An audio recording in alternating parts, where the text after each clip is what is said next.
So when people always say that network, we don't understand what it is. People think that it's just about sharing cars. No, that's not networking now, guys. If it's that one, I have plenty cars at home. Networking is have a conversation, engage, talk about yourself. And it doesn't mean that for every engagement you are looking for something, but just interact. Are you getting me? So don't make it be like, hey, no. Just engage. You'll be amazed that those things drop in people. Just 2 weeks ago, maybe it was 2 weeks ago, I had an event. I was at a speaking event. And the guy I was chatting with just told me about something. And he wasn't even talking about it. We were just going, that before I came here, that I had a meeting, so he couldn't join quickly because he had to attend online. He had to quickly, that he's so sorry he came for the event late, that he's a product manager, blah, blah, blah. He wasn't selling himself. But it was what? Engaging. During the week, I needed a product manager. I've told them to interview him. Because when it spoke about himself, there are two things I saw. I saw dedication. That it was a weekend. He still joined that call. He still made sure that they were happy. He knew that the personal event he was coming to was not as important as the work. So I saw discipline. I saw that was a product manager. Do you understand? There were many things he said in that gist. But you go to an event, you just say, hello. Hi, my name is Kemi.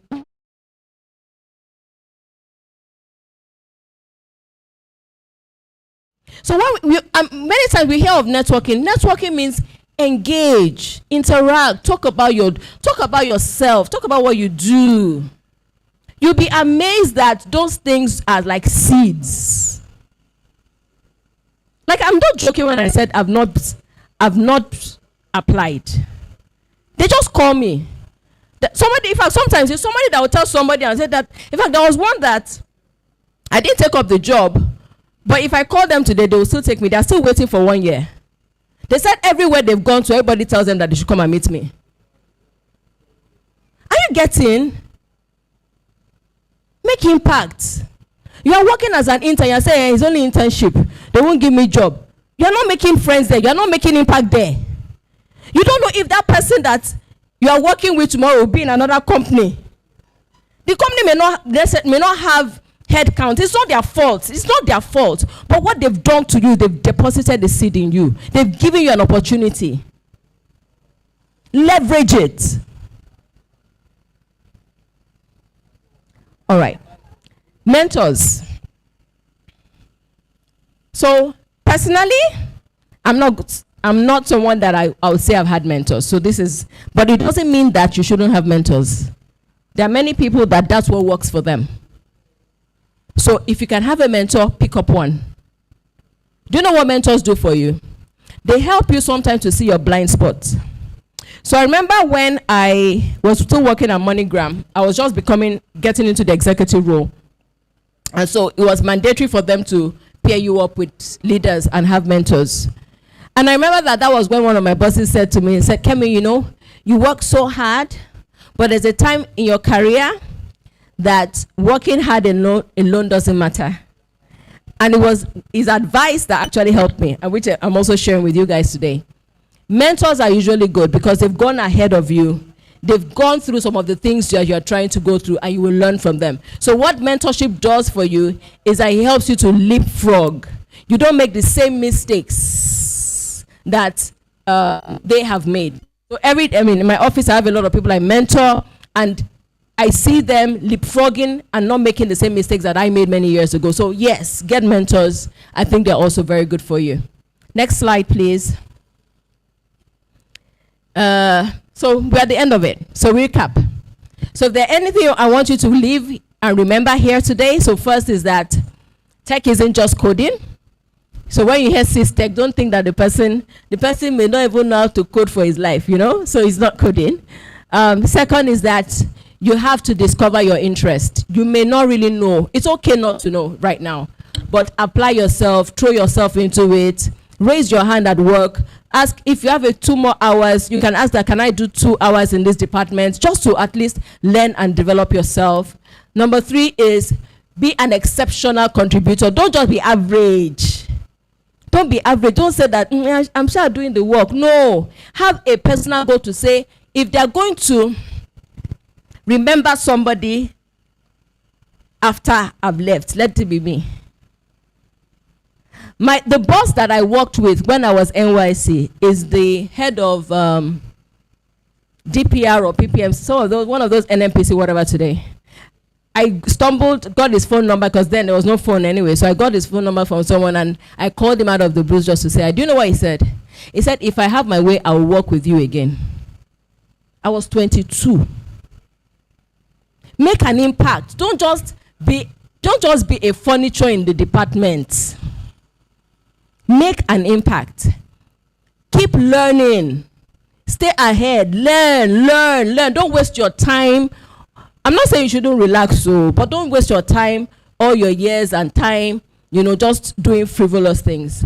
And of course, the last one there is network and find mentors. I'm going to say one last thing.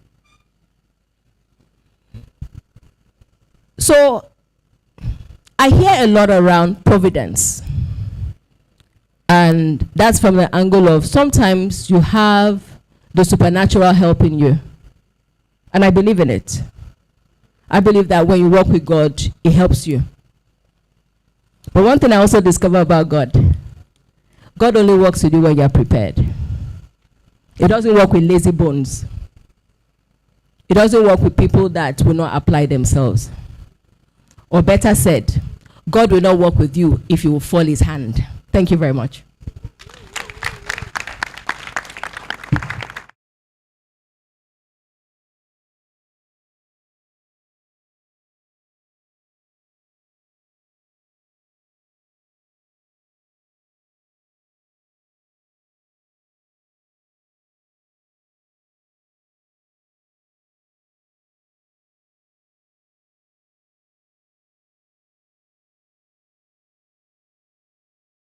And I believe we all will agree with me that it's been a few minutes of an impactful journey with Kemi.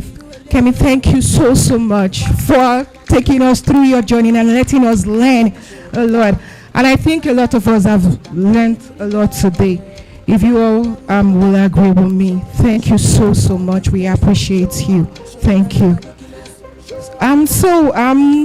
We have a plenary session, and that's what we'll be going in right now. But before then, we have 5 books from our first speaker to be giving out. And they just told me that these books have to come. If you have to get these books, you need to answer our question. I think you should just give a round of applause for this. Thank you. All right, Anita, I'll give you the mic to just enjoy.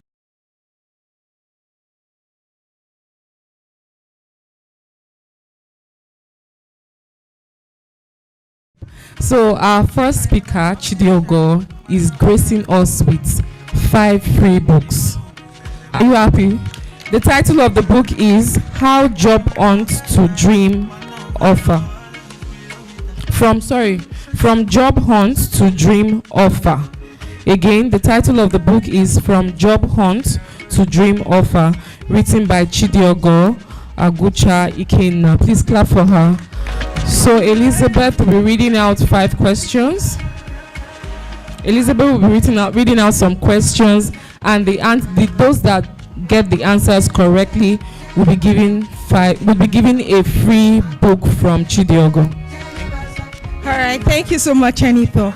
So I'll be reading out just 5 questions. I think before when we started, I told us, please look at your neighbor, know your neighbors, know the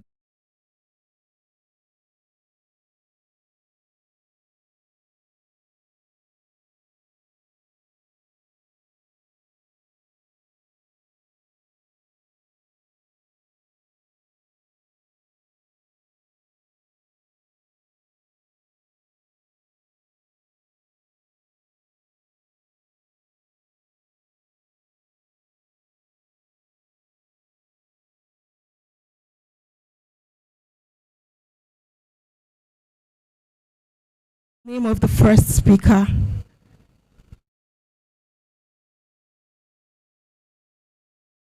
Ashes, please give. Give her the mic. Her name is Mrs. Chidiogo Ikena. Is she correct? Is she correct? Please, a round of applause for her. The next one will be, according to Chidiogo, what is self-discovery?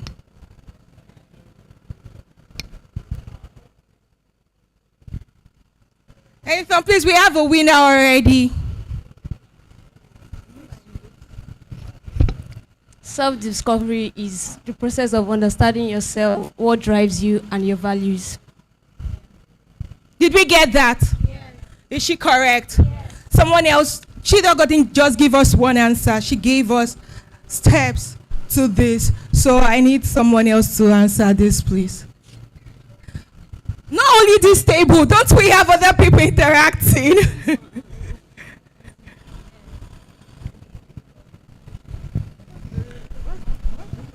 Hello everyone. Self-discovery is knowing your strengths, your values, and what works for you. Did you get that? What did she say? All right, can we have just one more?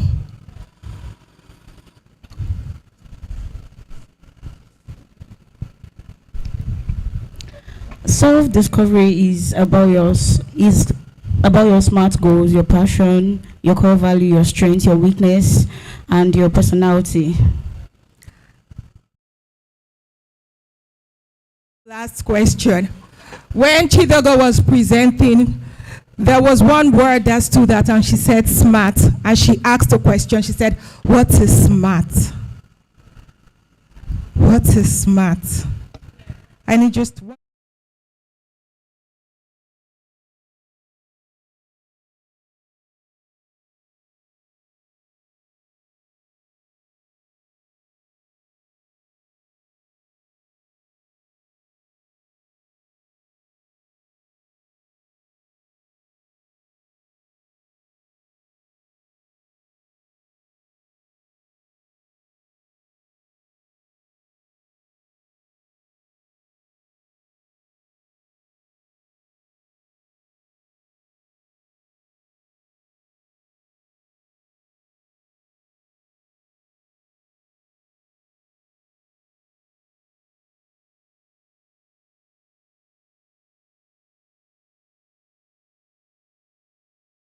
Extra powerful women in the house. I want to recognize Lara Osunsoko, the Executive Director, Operations Stanbic IBTC. Sorry, Lara. And also Obianuju Odukwe, am I right? The VP Digital Ecosystem Intersuite. You're welcome, Obianuju.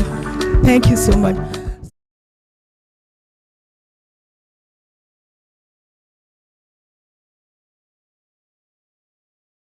Are we ready? Are we ready? I remember when I say PalmPay, you say, so PalmPay. Also, I want to talk about something that I've learned today.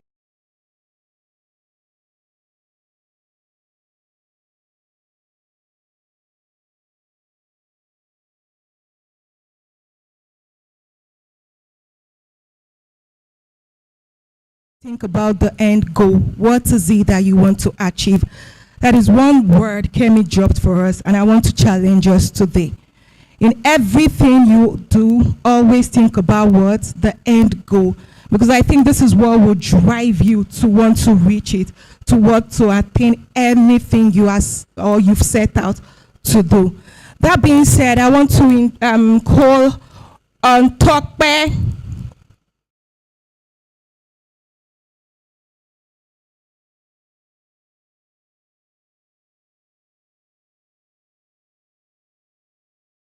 Comes out for his plenary session and introducing a session. Please, if you have a question for Kemi, I would love to see.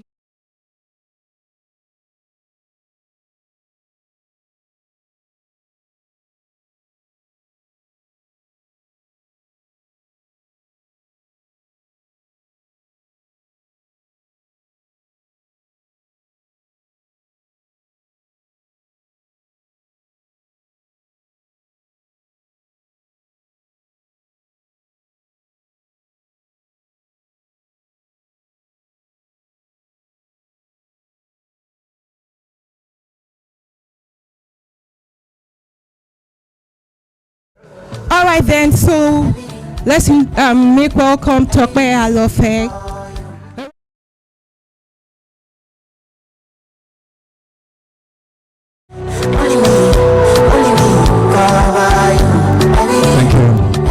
Thank you. Purple woman, say yes to more. Purple woman. You guys are not. What's happening? Let's do a little exercise, yeah. Please, I need everybody just rise to your feet a little bit, just for a few minutes. Just wiggle, shake off the cold or the heat. Are you ready? Are you ready? And wiggle. Just shake it off. Shake it off. Purple woman. All right, thank you very much. Please do have your seat. It's a really great pleasure to be here. Someone has said the men here, we're not here to compete. We're here to actually support the fact that we have women in our lives. So the first thing I want to do, if you are a man in this auditorium, please look at the next woman close to you and say thank you for being in our lives. On this high table, thank you very much. We appreciate you. This plenary session, we're going to be having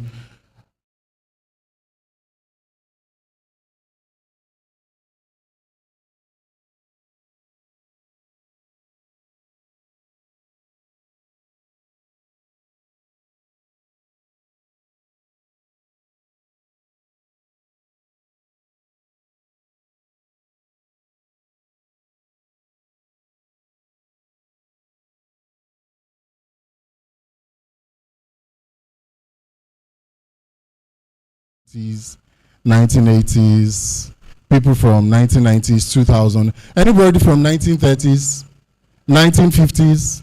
Okay, we're good.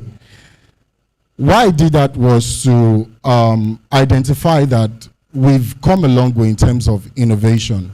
And innovation is actually the way that humans are meant to go, right? You have to rethink, the way that you're supposed to do something, make it better to get good results, right? Our speakers have laid good ground.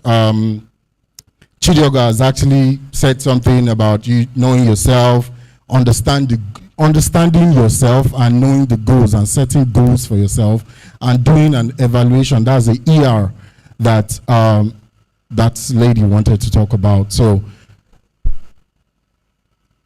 for cement to come to life, we have limestone, but men have to find a way to convert limestone into cement.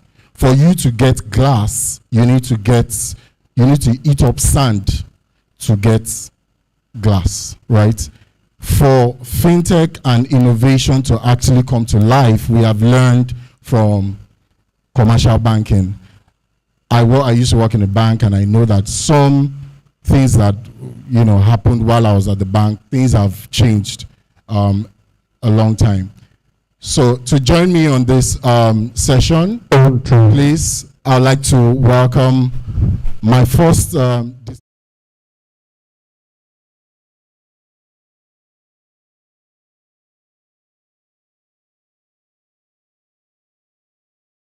hands together for Eniton Tanimoro. Please, for my discussant, for this plenary session, you're not going to stop clapping until they get to their seats. Thank you. Welcome, Eniton. Thank you. She has not gotten to her seat, though. You guys should keep clapping. Thank you, Eniton. Also, joining Eniton is this man is a man of wits. Is well grounded. You a man of timber and caliber. He carries himself and portrays himself as such. Please put your hands together for the head of partnerships in PalmPay, Mr. Chibuzo Mela. Hi, Chibuzo. Please keep clapping for Chibuzo. He's here to actually throw light into a lot of things that we're going to discuss today. Put your hands together for Chibuzo Mela.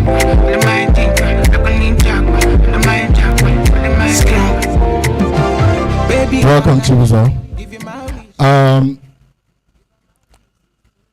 told you something that if you've ever worked in a bank, you know that it's not a joke to be a director, not to talk more of being an ED.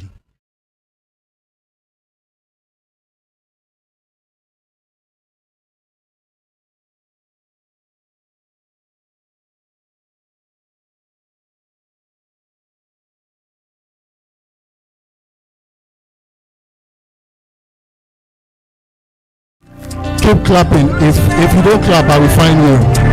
I promise you. I'm looking at you. If you don't clap, I will find you. Welcome. Competition for my lady. Oh no, cause she got everything where I need in a woman and more.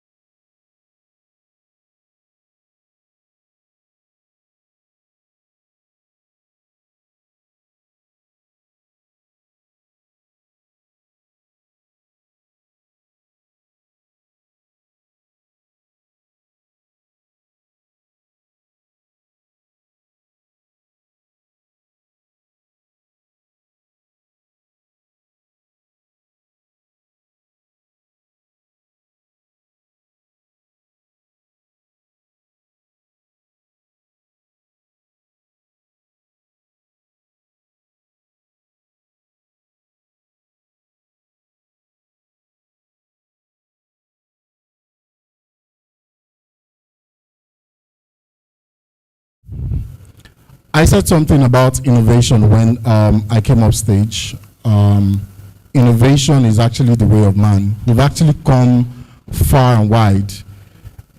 We moved from barter system. You have yam, I have beans. I need your beans, you need my yam. We exchange goods, right? Gradually, we moved into the cowrie system where, you trade whatever goods you have for my cowrie.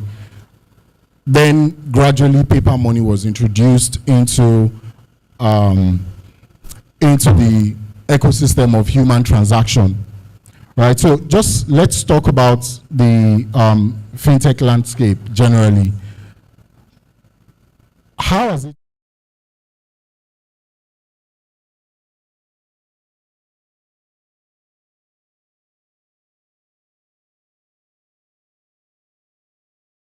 Thank you very much. Good afternoon, ladies and men. Would I call it purple men? Happy International Women's Day. And if you look at all of those things that I've mentioned, they're still payments, but they're variants of payments. And that's what happens with NB, a different product in itself, or it can be an iteration of an existing product. And what that does is it infuses a new lease of life into that product cycle. And that's basically how fintech has evolved in terms of their offering. You get to a maturity point and then you infuse another iteration of a payment type. Then you go to digital lending, then you go to insurance, then you go to investment. And really there's no end to it because the consumer pattern will continue to. Thank you so much. Happy International Women's Day once again. I'll probably borrow the words from Kemi when she said she doesn't see gender, she just sees talent. So I'm not seeing gender here, right? So we're all the same. We're all talent. Now, having said that, right, I'm sure a lot of the older persons here would relate. In the early 1980s, right, if a bank were to have 1,000 transactions, what it meant was 1,000 persons have to walk into the bank. Yeah. Otherwise, they can't have that. So if a bank says, I want to do 1,000 transactions, they need 1,000 people to come inside. Now, I don't want to assume that we all understand what a product life cycle is. So I'll just highlight what the different stages of a product life cycle. I will mirror that to product management, and then I will then talk about the impact it's had. Now, if you look at product life cycles, right, there are 4 stages to it. The first stage is usually the ideation. Sorry, there are 5 stages to it. The first is usually the ideation stage, where you have to look at, what do you want to do? What problem do you want to solve? And then you then introduce the product. That's the second stage. Now, after the introduction stage, you then go to the growth stage. And after the growth stage, you go to the maturity stage. And then you then have the decline. Now, what has fintech, or how has fintech been? Now, I said earlier that if you look at the 1980s, all that you had then were people just walking into the bank branches to do transaction. Now, the whole idea around fintech, right, really started in 2000 when the central bank had said, oh, we needed to reduce a lot of cash in circulation, because at that time what you had was you had 99% of transactions being done by cash. You even had people coming to deposit money in the bank, and then when they want to do something, they go back to the bank to withdraw those monies. Now, in between 2000 to 2010, right, you had a lot of ideas coming in as to what the problem was around cash. How do I solve it? So that was the ideation period around fintech. Now, in the early 2010 to 2014, what you had was the introduction of the fintech era. Now, the likes of InterSwitch, the likes of UP, I mean, they did a fantastic job around the ideation period trying to solve the problem in the market. Now, they then launched a lot of their products in the early 2010, trying to solve a lot of the problems that had existed. Now, between 2010 and to 2015, that was the growth period for fintech.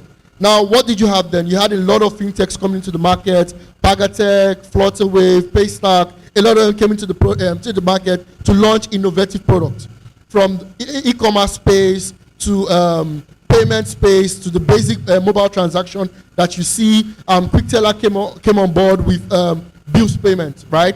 So a lot of them came in, and we had a lot of investors coming like, oh, this was a new wave. However, after the 2015 to around the 2020, right, that was the rapid growth stage. So the 2010 to 2014 was the introduction. Then within the 2015 to 2020, you had rapid growth. That was when a lot of new entrants came into the market, trying to bring in new products, new mobile app innovation. The likes of Diamond Bank also were trying to run their Diamond Beta, their Diamond Yellow products. Also, you had the telco guys coming in to drive different forms of financial inclusion products. Now, however, what we have noticed today in terms of evolution was that in 2020 to what we have now, the fintech is in its mature stage. Now you're having reduction in cash-based transaction. There was a report from McKinsey. It says that in Nigeria, we have about 35% cash-based transaction now, as against the 99% we had back then. Right now, you don't need to go into a bank to do transaction anymore. You can open an account, you can do seamless transaction right from the doorstep. And what you've also seen is that over the years, before, to do transfer was about 100 naira, 50 naira. Right now, it's free. A lot of people are doing it for free. A lot of the services that only a big man could do, right? You have the common man on the street right doing it now, right? And now we're also having diversification. You're having insurtech, people doing insurance, people doing wealth management. A lot of products are now coming into the market, right? No one knows when the decline stage will happen. But I'm sure that the more cash-based transaction begin to reduce more and more, we will get to that decline stage. And at that moment, it's only those that have properly differentiated themselves that can continue to play. Now, what has all of this done? Innovation. Now we have fantastic products coming out in the market. Now we have people meeting customer need. Before, we had banks just saying, you must do this, without really finding out, what do you really need? What's my pain point? And that's what the product lifecycle from fintech has done. It has created bespoke product that addresses different customer needs. It has provided innovation, right? We have a lot of innovative product coming into the market and a lot more. And guess what? It has also reduced the cost of financial services.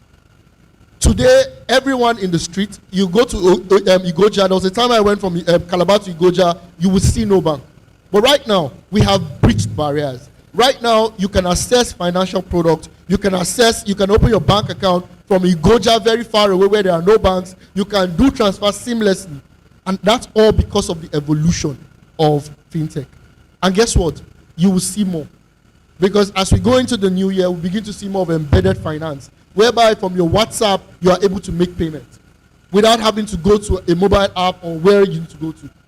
So the fintech's innovation, right, has brought in so much, and we'll get to see so much more as we go into the future. Thank you. Thank you very much, Chibuzo. Please put your hands together, please. You really have to appreciate my panelists today. How many of you, when was the last time you visited a commercial bank and you went to withdraw, say, 10,000? Please, show of hands. Please, nobody. Yes, that's because innovation is here. Anito, let me come to you. There are different cultural nuances that shape this innovation that we're talking about. What marketing strategies are in place for fintech products? Do you understand, at different stages of product life cycle? All right, thank you, Tope. The primary goal of every product is to meet unique needs of the customers. If it doesn't meet needs, then there's no adoption. The customers would not be interested. And that's the primary driver for fintech adoption for me.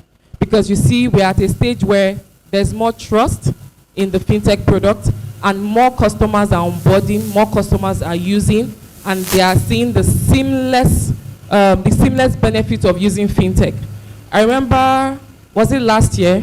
I onboarded my father-in-law. I just told him that, sir, do you know you can pay your electricity bill using PalmPay? And he was like, he said so many things. And I just collected his phone and onboarded him. And the simplicity of using fintech is that they are meeting customers' needs. And not just meeting customers' needs, they are having a better understanding of where the customer is and how to meet their needs. Take, for instance, PalmPay. When we have to come up with a product, we consider the customer, we consider user experience. A product just doesn't come out just like that. If we have to come up with marketing, we consider the languages in which the customers would easily understand the product. Because if you don't speak the language of the customer, then you're not going nowhere. There was a time far back in Nigeria where adverts were mainly in, marketing campaigns were mainly in English. And the Queen's English speaking uptight. And then gradually, we saw that more brands started seeing the need to speak the customer language. Some were speaking English, some were speaking other dialects.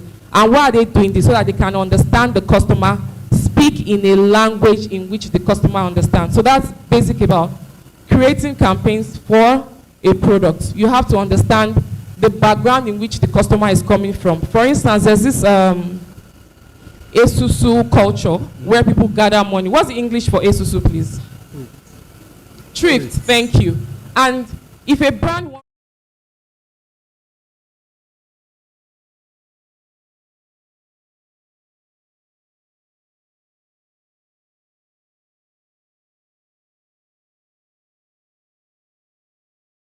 if not, the campaign is going to be a waste. And so it's interesting that if marketing campaigns are to come up for products, understanding who the customer is, the customer's language, the customer's experience, the culture that shapes the customer.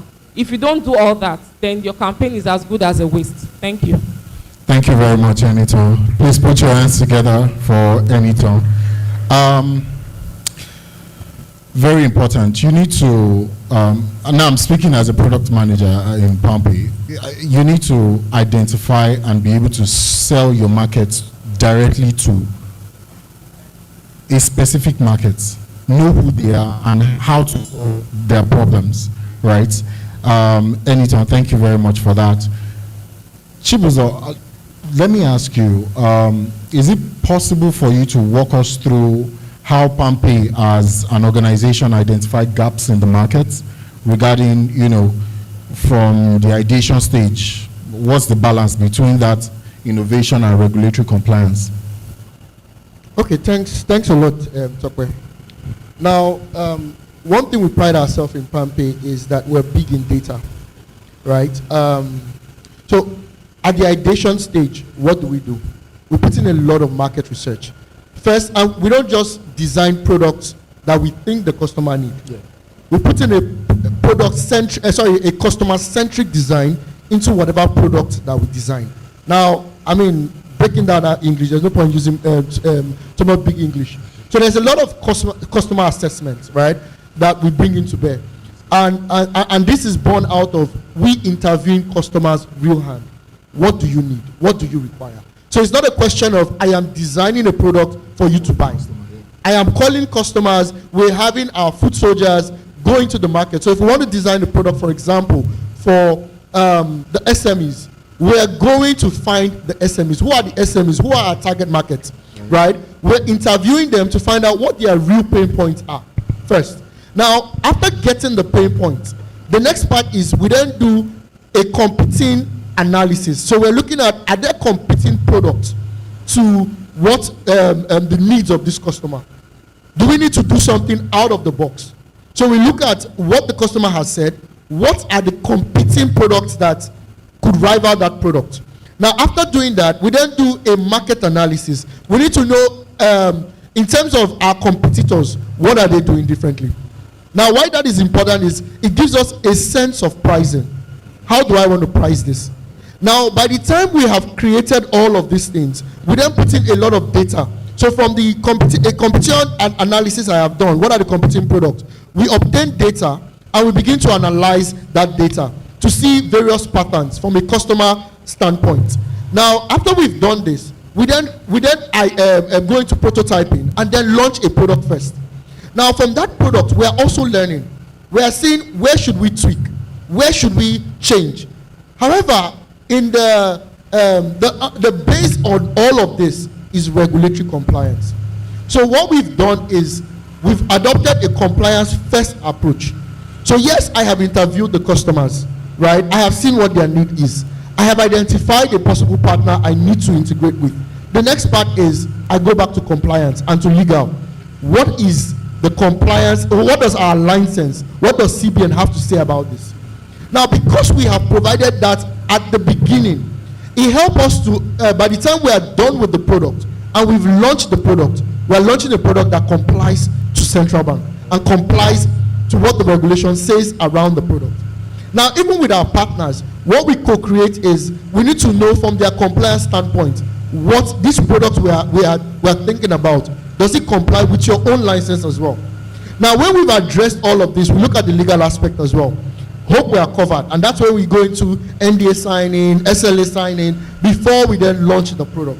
However, there is a constant monitoring, because trust me, when CBN says A today, it doesn't mean, as the fintech keeps evolving, the central bank is also evolving. So when there are new policies that affect the product we have already launched, we always adopt an agile approach to it, which is when there is a change, we are asking compliance, what is the implication of this new change? And once we see that implication, we are ideating, we're going back to look at the product. How do we tweak it? How do we make an incremental change to this product to ensure that this product stays compliant? So that's what we do to ensure that whatever from the ideation stage, compliance is involved, and then while monitoring, we should ensure that we marry that with compliance. Thank you. Amazing, Chibuzo. Please put your hands together for Chibuzo. How we do our product ideation and development, how we check both with our own compliance team, and even when we are partnering with a third party, we also need to check whether they are also in tune with the regulators, as the case may be. Lara, let me come to you based off of that. How do the partnerships between fintechs and traditional institutions like pension fund administrators in Nigeria today, how does that synergy, how does it affect product design and possible scalability between the new guys, the fintechs, and old institutions?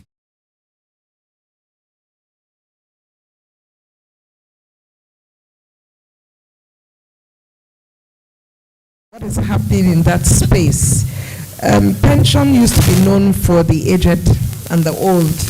When you think of pensions, in your mind, you're already thinking of an old, frail individual. But pensions business is now being attracted by the youth, the younger population. The informal sector, when you think of pensions, you probably had a formal job, and then you are now collecting some sort of program withdrawal every month post that formal employment. So what's happening in that space, that increasingly people are becoming aware of how to care for their old age when they're no longer working. And the best time to start to do that is when you are still very young and when you have the body and the strength to be able to do it. So contrary to the sort of the picture that you have of an old person, it's now for the young, now for the informal sector. You don't have to have a formal job before you start contributing towards your pensions. And you then look at the reach in terms of the younger generation, will then inform how you're going to approach the product type with them, because like you said, they are very unlikely to go into the brick and mortar, and so they want things that are fanciful. They want convenience, they want ease, they want timeliness, those sort of things. And that's where you then see the PFAs needing to partner with the fintechs, because they are more malleable, they have more voice-based and perhaps mobile app-based solutions that would then help sort of reach the unbanked or underserved. Today, it's no longer a bank being brick and mortar or a PFA being brick and mortar, but having that mobile solution in your hand represents, that financial institution that you are interacting with. And so the partnership between the two entities would help in terms of reaching the underserved, because of the points of representation will be expanded. Also the ability to reach the younger population as well, and the informal sector. The fintechs will be very useful in terms of that. And what does the PFA would then, what would they bring? The terms of governance structure that you then require. Sometimes it has to do with perhaps licensing and all of that the fintech would not have to heavily invest in, but the fintechs then bring innovation into that space. And the collaboration of those two entities working together, the fintechs are pretty much data driven, and so with data that you're collecting, you're able to then determine behavioral patterns and see what the next level of demand is and need, and perhaps in understanding how the human or the customer or the subscriber is interacting with you, you then begin to offer other products to that younger population. So what I see is a symbiotic relationship that can then help greater access and faster access to the market. You're able to scale in terms of the product that is offering, and then the convenience that is required for that new horizon that you want to open to then becomes easy to do. Thank you. Thank you very much, Lara. Really appreciate. I don't know about you. I'm glad I'm working in PalmPayapp and they pay my pension timely. Anita, let me come to you. Now we want to talk about launching a product, right? And the adoption of whatever product has been launched. In growth metrics, right, there's the Pirate growth metrics model that is used, right?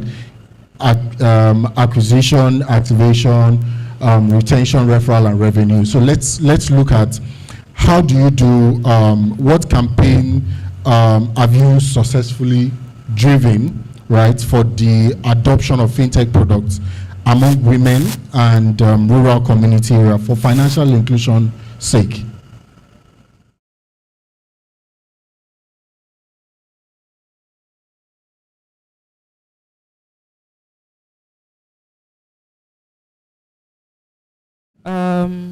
Last year, PalmPayapp introduced a campaign driving financial inclusion, and the campaign was the USSD campaign, launching the star 861. Okay, I think your mic is even off. Dr. is actually the product manager for the USSD product at PalmPayapp. I did USSD for PalmPayapp, please. Put your hands together for me now, guys. Abba.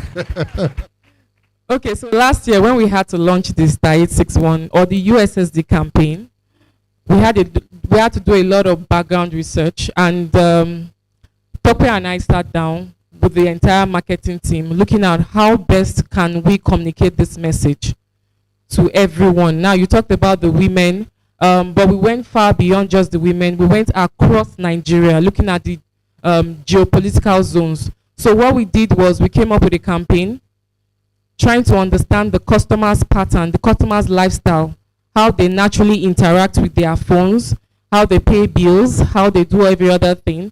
And we came up with a campaign, and the campaign was as simple as, we start 861, no wahala. Deliberately, we use the word no wahala because it's a common palace we use here in Nigeria. No wahala, you're good to go. And that's part of what I mentioned earlier, that for every single product you come up with, understanding the customer behavior is key. Understanding how the customer reasons, sees things is also key. And we deployed this campaign across the country. We didn't just deploy with the mind of, oh, every customer is the same. No. We adopted the messages per region. So we saw that in Lagos, we used this language. We went to the north, we used a different language, we used Hausa. We went to the east and the west, we used different languages. And all we were doing was simply to communicate with the customer. And interestingly, since we've onboarded that campaign last year, we've seen an immense growth of adoption, of usage with the USSD code. And that's a case study using PalmPayapp of how a well thought out marketing campaign, after working on your research, can drive growth for product adoption. Thank you. And as a USSD manager, how's the adoption been like? Trust me, I have the numbers, I have the data. I'm seeing and I'm smiling. And PalmPay is smiling too. Wow. And our users are smiling. Okay. Please put your hands together for PalmPay. Lara, let me quickly come to you regarding launching a product and adopting a particular product from a business point of view.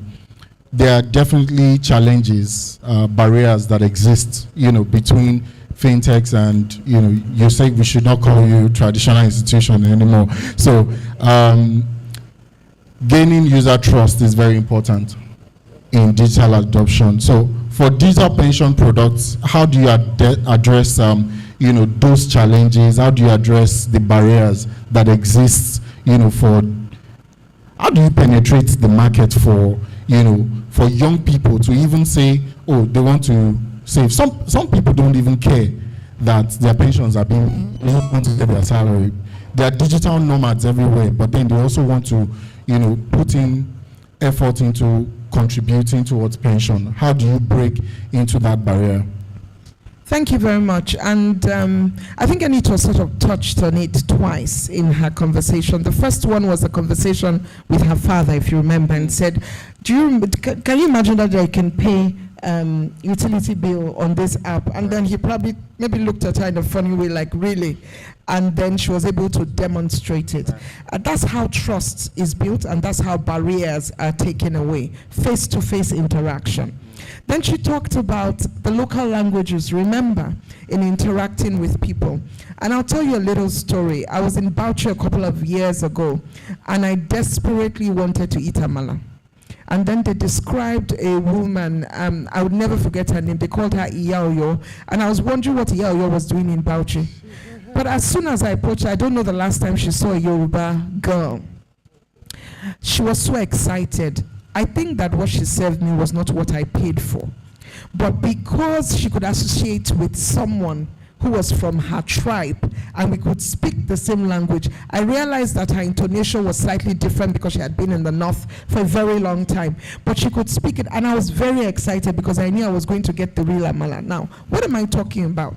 In terms of barrier breaking, it's trust, and trust takes a while. Sometimes is that being able to have a common ground to associate with, and that's what the digital pension products will do. One is the face-to-face interaction. Because you're going to the informal sector, you're going to the young tech-savvy people, you must speak their language. And when you speak their language, you break that barrier. Now we look at language in a different form. If you're communicating to me on my app in my local language, for example, I'm Igbo, you're communicating to me in Igbo, I'm Hausa, you're doing that as well, I will feel very much at home and at ease to do that. Now we have the leader-led dialogues. People, particularly the people that are in the remote towns and villages, are usually the amount of respect and honor that they ascribe to their leaders is a lot. And then working through those leaders to be able to drive adoption is another thing. And what you then see is a massive ripple effect of how those barriers around language, around social strata, around people that they respect in that social strata is literally broken down, and that trust then comes, and the ability to be able to use those products and you penetrate in the market then comes very easy. Amazing. Thank you very much, Lara. Please put your hands together for Lara. It's not possible for you to, launch a product. You've identified your market and not want to look at, what barriers exist. Speaking on scalability and sustainability of your product within the life cycle, Chibuzo, let me come to you on product iteration, right? Can you give us an example of how PalmPay, iterate products like mobile wallets to retain customers in a competitive market? What exactly are we selling that is different, right? Everybody is doing this wallet business, but how do we get to that retention part of our growth metrics, right? To be able to say, okay, this is what we're doing and we're scalable, we're still sustainable regardless. Okay, so our biggest approach is first to adopt an agile iteration cycle. And what do I mean by that, right? After the ideation period, and when we started the wallet business, the first part was launch our MVP, our minimum valuable product, right? Now, with a focus on user experience, right? And that's our biggest strength. Now, I provided, we launched our wallet, started first by ensuring that it was very simple, that a child can use it. Now, with that, we brought in gamification and brought in some other ways to interact with our customer. Now, with that, we were able to now analyze customer data to see what preference, what do they like. Now, based on this, we are able to then expand our product. So I'm looking at what are the needs, and I'll give you a classic example, and that's a product that we're launching this year. I think we've launched, we launched today actually, with this PalmPay debit card. Now, for 5 years PalmPay started, it was purely a wallet solution. There was no card. Now, what we're doing is, based on first is user experience. Now, I'm wondering, what does my customer want? He wants to be able to pay his launching product. Last year, we found out, some of our customers, the number we're going into, do not have smartphones, right? They still want to do yourself. What we do? Launched a USD version, right? Based on pure research, get feedback from the customer to see what they required. And now, within 5 years, we've been able to get over 35 million users. However, we have had our customers learn so much for the user card. And all of this, we've been looking for the best that still stays with our focus, which is a simplified user experience. And then being able to expand that offering, what did we do? We launched the card. A card that works with our wallet so that whenever you're going out there, you're able to spend. So I'll probably just use, the latest product, the latest baby that PalmPay has, which is our card, to say that's the biggest iteration we've done, which is we've learned over the years from our feedback from our customers, being able to use our product, and then found out, they wanted a card, and now we've launched a new product, we've expanded our product, and that's what we always do. Agile iteration cycles, focus on user experience, right, and then gather the data based on that, based on the customer feedback, expand the product by launching something new.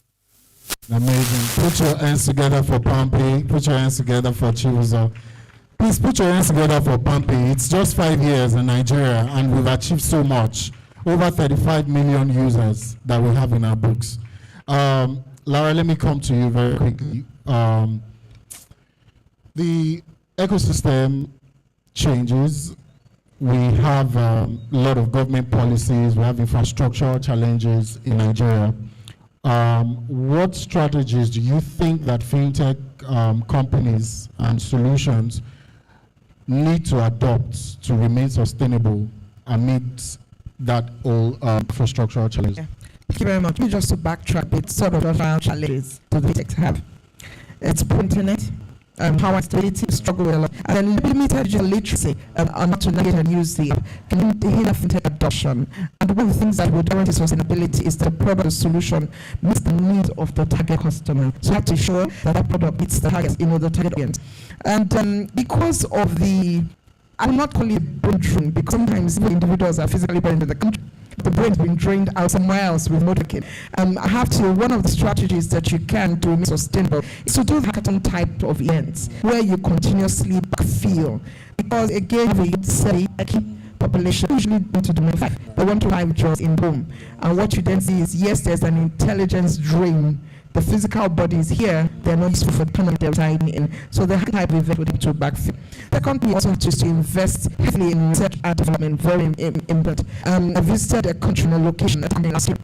About 6% of staff tell your entity or sector economy, that economy or that is heavily in research, and you have continuously explore better ways of serving your target audience. The other is what some people cannot do without. If you say that you grow organically, speed will accept very slow, and the partnership then is very radical. Partner with the terms of partnership banks, because you require some of the licensing they have, partnership in terms of the digital public infrastructure, the needs, the aggregates, the agent network. You need those partnerships for you to scale, and then you look at utilizing cloud-based technology as against the data storage field infrastructure, because where we are headed in fintech space, the early start investing in cloud technology is very important.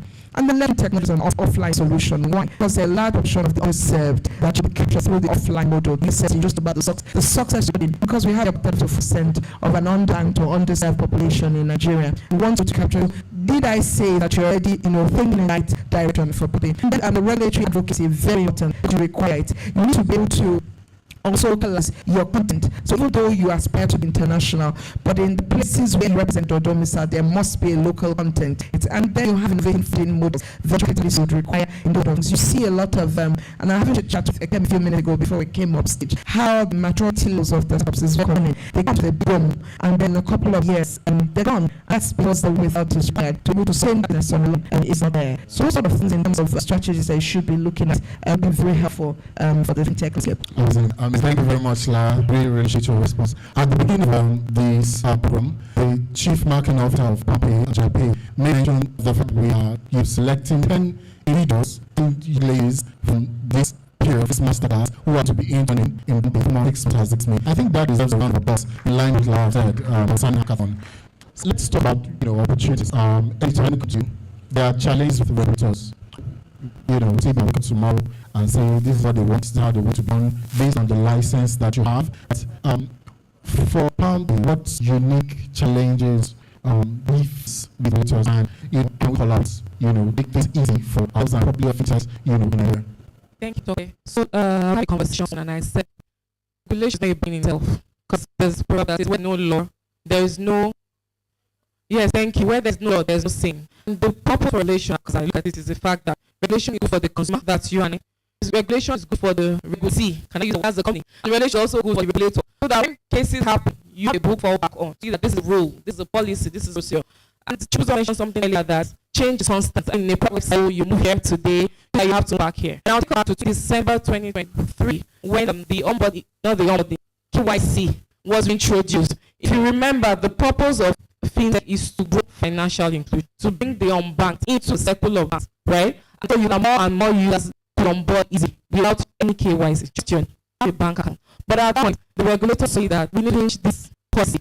You must have a KYC to open an account, and there's a reason for it, fight fraud, which is so from time to time, regulation changes. We introduce one to we introduce two tomorrow. It's part of the product life cycle. So we have the challenge of changing regulation.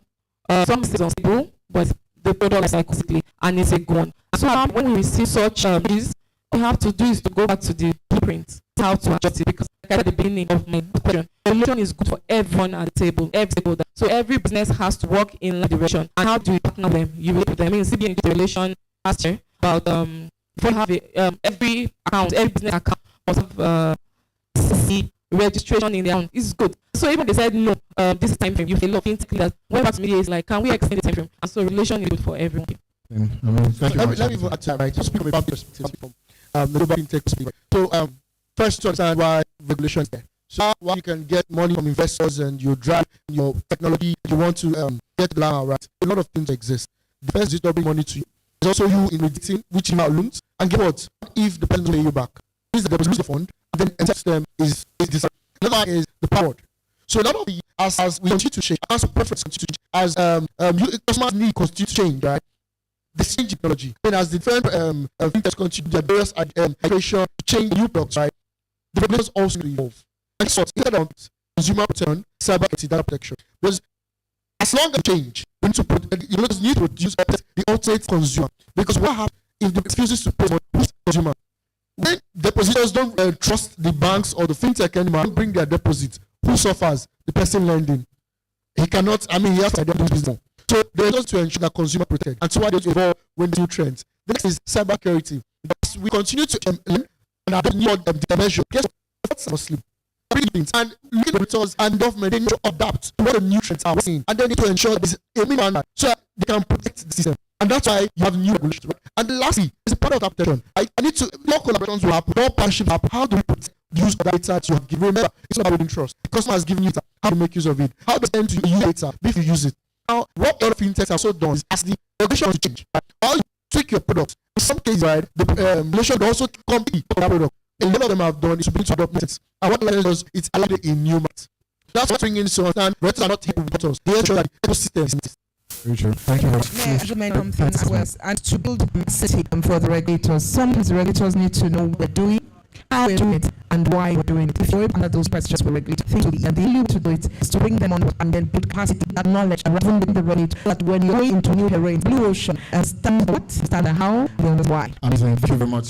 These two answers together for our panelists for today. So, if you have questions, please to read this round of this particular day. On the final notes, let's start with young women looking to delve into in a no dominated world, right? Just things very straightforward for them. What you need to do differently. And they aspire to you, I can aspire to be like any amazing PR and stuff, right?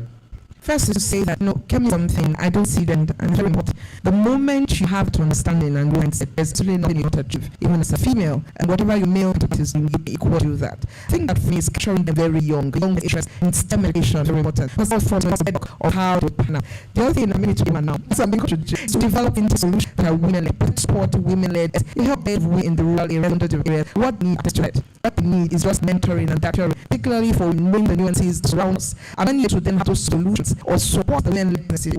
I'm looking to the power network and mentorship. You can't shy away from that. You can't go this far to work alone. You want to have to with people. It's how mentorship, the power network. It helps you. It helps you to stay. Thank you very much for do you have any questions from that to the left? Do you have questions for my panelists? No questions? Please. Okay. Let me come to you. Put your question out. You can put into the palm, but it's very brief. Thank you. Okay. Good morning. Thank you so much. Said very full. I can have a list of questions here. Okay, so my first question is demand result. Okay.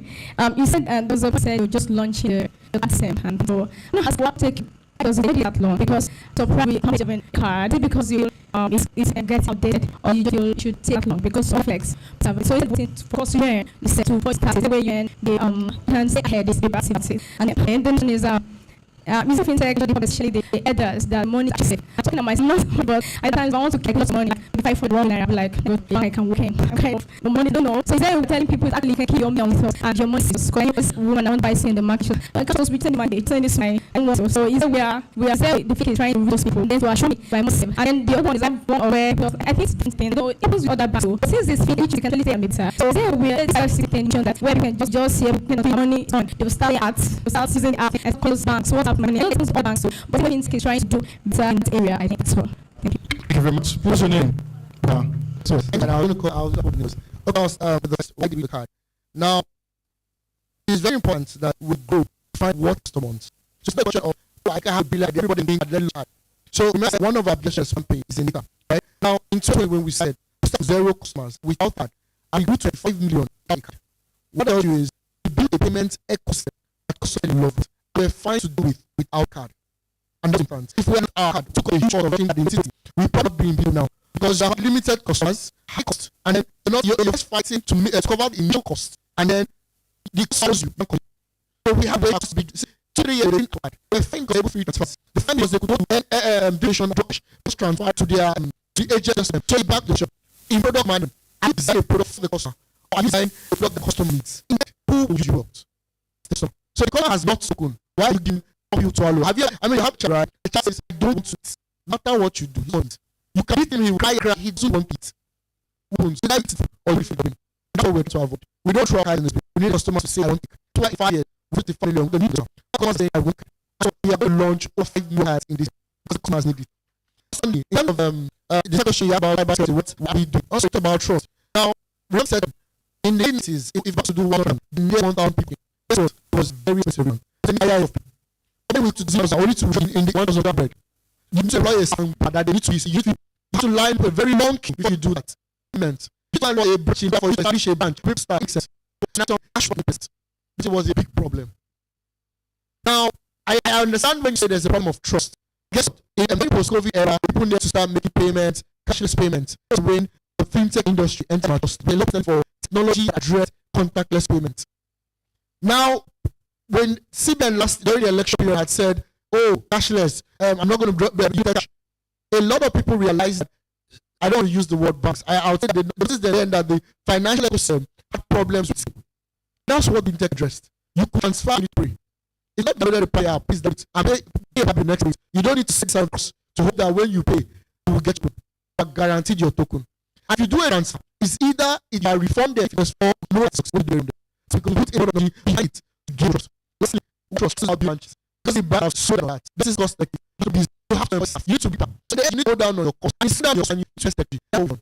We also footprint and ensure you have agents multiple loans. Those agents are with our touch. If you have an issue a loan for agent services, guess even with the time we create this way if you check, you know your go back to your unlocked and with 3 days you get as long as the matter is yes, don't fail and I did add value. We are building to help tech. When you put a million in institution, then when you do that you have to pray. Or when you then the check, you find the like put that everything. Or you pay as you transfer to this fee. When you transact and when you invest together, when they launch your transaction, you can go out to the app. When you are so today we're going to digital, we're so busy to step front. And your bank is on you. You need to do reversal. The bank here to do that. We need payment banks are able to do that. And that's the trust that we have built.